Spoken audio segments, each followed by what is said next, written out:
श्री गणेशाय नमः। श्री उमामहेश्वराभ्यां नमः। श्री शिवाय नमस्तुभ्यं।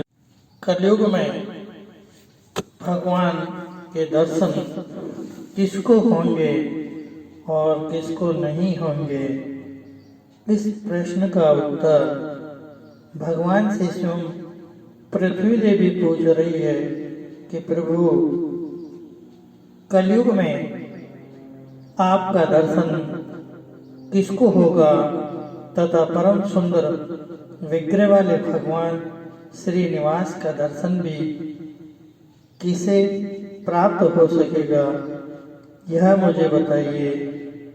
भगवान वराह बोले, देवी सुनो, जो भविष्य में होने वाली बात है उसे भूतकाल की भांति बतला रहा हूँ। इस पवित्र पर्वत पर एक वसु नामक निषाद था, जो शामाक वन सामा के जंगल की रक्षा किया करता था। भगवान पुरुषोत्तम के प्रति उसके मन में बड़ी भक्ति थी। वह सामा के चावलों का भात बनाकर उसमें मधु मिला देता और श्रीदेवी तथा भूदेवी सहित देवादिदेव भगवान विष्णु को निवेदन करके स्वयं प्रसाद पाता था। इस प्रकार भक्ति करने वाले उस निषाद की कल्याणमयी भार्या चित्रवती ने एक उत्तम पुत्र को जन्म दिया, जिसका नाम वीर था। वसु अपने पुत्र तथा पतिव्रता पत्नी के साथ आनंद पूर्वक रहता था। एक दिन वह अपने पुत्र को सामा की रक्षा करने का आदेश दे स्वयं पत्नी के साथ मधु की खोज में चला। मधु का छाता देखने की इच्छा से वह एक वन से दूसरे वन में शीघ्रतापूर्वक चला जा रहा था। इधर उसके पुत्र ने सामा के तैयार किए हुए भात को लेकर कुछ अग्नि में डाल दिया और कुछ पीस कर वृक्ष की जड़ में भगवान श्रीपति को भोग लगाया। फिर भगवान का प्रसाद खाकर वीर वहां सुख से बैठा रहा। तदंतर वसु मधु लेकर आया और सामा के चावलों को खाया हुआ देख अपने पुत्र को फटकारने लगा। उसने बड़ी उतावली के साथ वीर को मार डालने के लिए तलवार लेकर हाथ को ऊपर उठाया। उस समय भगवान विष्णु उस वृक्ष पर ही विराजमान थे। उन्होंने वसु की तलवार हाथ से पकड़ ली। तब उसके वृक्ष की ओर देखा। भगवान विष्णु हाथ में शंख चक्र और गदा लिए तथा आधा शरीर वृक्ष पर टिकाए हुए खड़े हैं। उन्हें देखते ही वसु ने तलवार छोड़ दी और भगवान के चरणों में प्रणाम करके कहा, देव देवेश्वर, आप ये क्या कर रहे हैं? श्री भगवान बोले, वसु, तुम मेरी बात सुनो। तुम्हारा पुत्र मुझ में भक्ति रखता है। ये तुमसे भी बढ़कर मुझे प्यारा है, इसलिए मैंने इसे प्रत्यक्ष दर्शन दिया। इसकी दृष्टि में मैं सर्वत्र हूँ, किंतु तुम्हारी दृष्टि में केवल स्वामी पुष्करणी के तट पर रहता हूँ। भगवान का ये वचन सुनकर वसु बड़ा प्रसन्न हुआ। एक समय चंद्रवंश में तोंडमान नाम से प्रसिद्ध एक राजा हुए। वे बड़े वीर थे। उनके पिता का नाम सुवीर और माता का नाम नंदिनी था। 5 ही वर्ष की अवस्था में उनके हृदय में भगवान विष्णु की भक्ति प्रकट हो गई थी। वे बड़े बुद्धिमान और सुशीलता, शूरता तथा पराक्रम आदि गुणों की निधि थे। युवा होने पर उन्होंने पांडे नरेश की सुंदरी पुत्री पद्मा के साथ विवाह किया। तत्पश्चात भिन्न भिन्न देशों की सैकड़ों स्वयंवरा कन्याओं को भी वे ब्याह लाए और नारायणपुर में रहकर इस पृथ्वी पर देवराज इंद्र की भांति सुख भोगने लगे। एक दिन सिंह के समान पराक्रमी तोंडमान अपने पिता की आज्ञा लेकर वेंकटाचल के समीप शिकार खेलने के लिए गए। वहां अपने सेवकों के साथ पैदल घूमते हुए उन्होंने एक युद्धपति गजराज को देखा और उसे पकड़ने के लिए उसका पीछा किया। स्वर्णमुखरी नदी को पार करके वे परम उत्तम ब्रह्मशी सुख के पास गए और उन्हें प्रणाम करके उनकी आज्ञा ले एक वन से दूसरे वन में चलते गए। एक जगह उन्होंने रेणुका देवी को देखा जो वाल्मीकि बाम्बी बिमोट के आकार में खड़ी थी। उनको प्रणाम करके वीर तोंडमान पश्चिम की ओर चले गए। आगे जाकर उन्हें एक पंचरंगा तोता दिखाई दिया। फिर उसे पकड़ने के लिए वे भी उसके पीछे पीछे दौड़ने लगे। तोता श्रीनिवास का नाम रटता हुआ शीघ्र ही पर्वत के शिखर पर जा पहुंचा। पीछा करते हुए राजा भी गिरिराज पर चढ़ गए और उस तोते को ढूंढते ढूंढते शामाक वन में जा पहुंचे। वहां तोते को न देखकर उन्होंने उस वन की रक्षा करने वाले निषाद को देखा।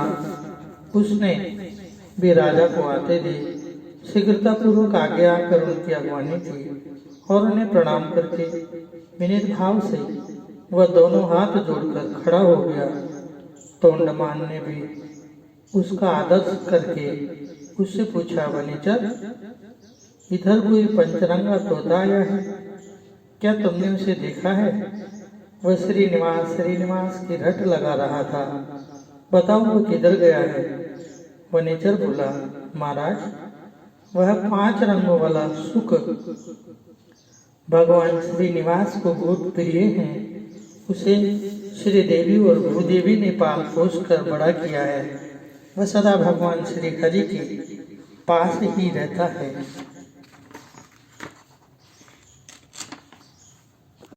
और स्वामी पुष्करणी के तट पर भगवान के समीप विचरता रहता है। उस सुंदर सुख को कोई भी पकड़ नहीं सकता। राजकुमार, अब मैं भगवान की आराधना के लिए जाऊंगा। जब तक मैं लौट कर ना आऊं तब तक आप यहीं वृक्ष के नीचे विश्राम कीजिए। राजा बोले, वनेचर, मैं भी तुम्हारे साथ भगवान जनार्दन का दर्शन करने के लिए चलूंगा।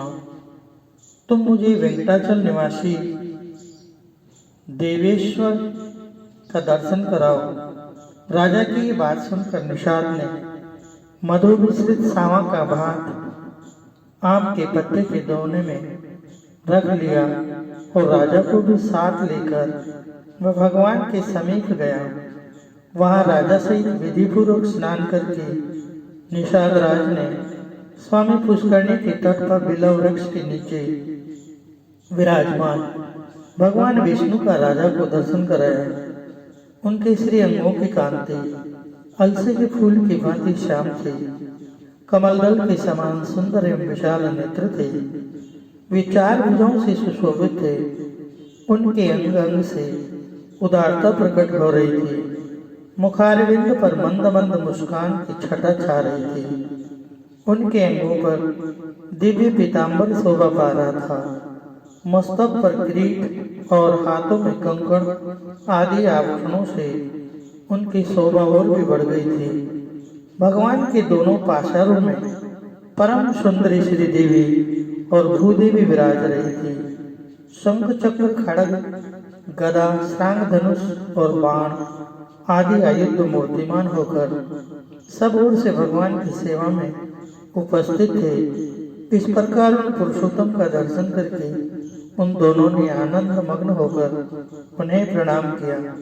निषाद ने भी मधु मिश्रित सावा का भात भगवान को निवेदन किया। फिर राजा के साथ श्यामाक वन में अपनी पवित्र पर्ण कुटीर पर वह लौट आया। राजा एक रात उसकी कुटी में रहे और सवेरे उठकर अपनी सेना के साथ पुनः नगर की ओर लौटे। फिर देवी के वन में जाकर वे घोड़े से उतरे और चैत्र शुक्ला नवमी को उन्होंने रेणुका देवी का पूजन किया। उनसे पूजित होकर देवी ने प्रसन्न हो उन्हें वर दिया, राजन, तुम्हारा राज्य निष्कंटक होगा, राजधानी तुम्हारे ही नाम से प्रसिद्ध होगी। मेरे समीप तुम दीर्घकाल तक राज्य करोगे और तुम्हारे ऊपर देवादिदेव भगवान विष्णु का कृपा प्रसाद सदा बना रहेगा। इस प्रकार वरदान पाकर राजा पुनः सुख मुनि के आश्रम पर गए और उन्हें प्रणाम करके उनके द्वारा सम्मानित हो हर्ष को प्राप्त हुए। फिर उन्हें मुनि से कहा, महर्षि, आप कमल सरोवर का महात्म्य बताइए। श्री सुखमुनि ने कहा, राजन, ये कमल सरोवर नामक तालाब सब पापों का नाश करने वाला है। कीर्तन, स्मरण और स्नान करने से यह मनुष्यों को इस पृथ्वी पर लक्ष्मी प्रदान करने वाला होता है। तुम भी इसमें स्नान करके अपने पिता के समीप जाओ। सुखमणि का यह वचन सुनकर राजकुमार ने कमल सरोवर में स्नान किया और मुनि को प्रणाम करके घोड़े पर सवार हो अपने नगर को प्रस्थान किया। पिता ने तोंडमान को 3 वर्ष के लिए युवराज बनाकर देख लिया कि मेरे पुत्र में प्रजा को प्रसन्न रखने की योग्यता, सामर्थ्य, पराक्रम, शौर्य, सुशीलता और ब्राह्मण भक्ति है। तब उन्होंने मंत्रियों से सलाह करके विधि पूर्वक पुत्र का राज्याभिषेक किया और उन्हें अपने पद पर स्थापित करके उनकी अनुमति ले राजा सुग्रीव वन में चले गए। तोंडमान ने वह विशाल साम्राज्य पाकर धर्म पूर्वक राज्य किया, अर्थात भक्ति भाव से कार्य करने से भगवान उन सब पर प्रसन्न होते हैं और उनको अपना दर्शन देते हैं।